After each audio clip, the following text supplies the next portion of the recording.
I opt to leave it at that, and not go into detail about the floating globs of orange vomit left by a mystery guest this morning.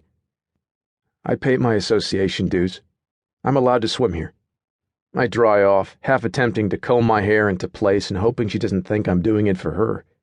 I mean, sure, Delilah's hot. She's beyond hot. She's like a mermaid and a Sports Illustrated swimsuit model had a baby. Hot. And I'm not even sure she realizes it.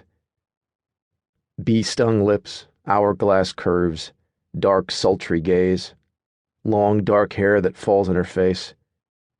But after the season I had last year, and almost getting kicked off the team for dropping 12 too many F-bombs on live television, and discovering my playboy reputation was beginning to overshadow all the hard work I put into my athletic prowess, I made an emergency recommitment to all things career-oriented. No girls, less booze, zero shenanigans.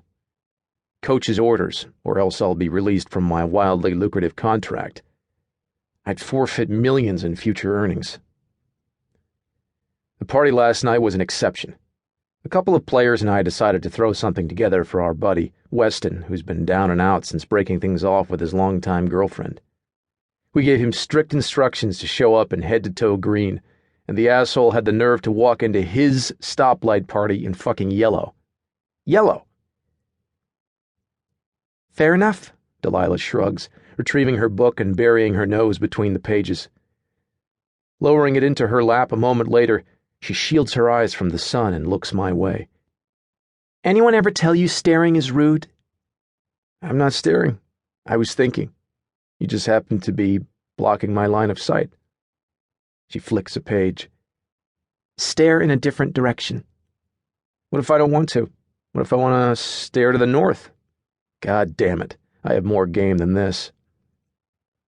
I continue to gape, trying to get a read on the enigma before me. A perfect, shiny bun rests on top of her head. Not so much as a hair out of place. She adjusts her giant sunglasses, pushing them up the bridge of her straight-as-an-arrow nose, and leans back in the lounger, swiping a red vine from a small package to her side and sticking the end in the corner of her mouth. Oh, how I'd give anything to be that red vine right now, nestled between those two pillow-sized lips she has. And then my gaze drops down to the rest of her.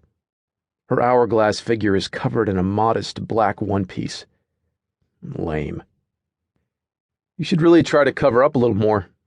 I toss my towel over my shoulder and pretend to be disgusted. She tugs her sunglasses off her face, jaw gone slack. I mean, really, this is a family establishment and you're lying around in that? I point.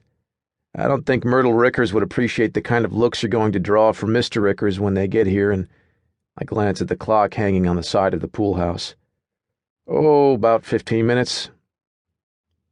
Delilah glances down at her outfit, and I repress a chuckle. I can already tell she's going to fucking hate me by the time the summer's over. Or maybe she already does. I'm sure I didn't make the best impression last night, but she left me no choice. If she acts like a toddler, she's going to get treated like one. I'm kidding, I say.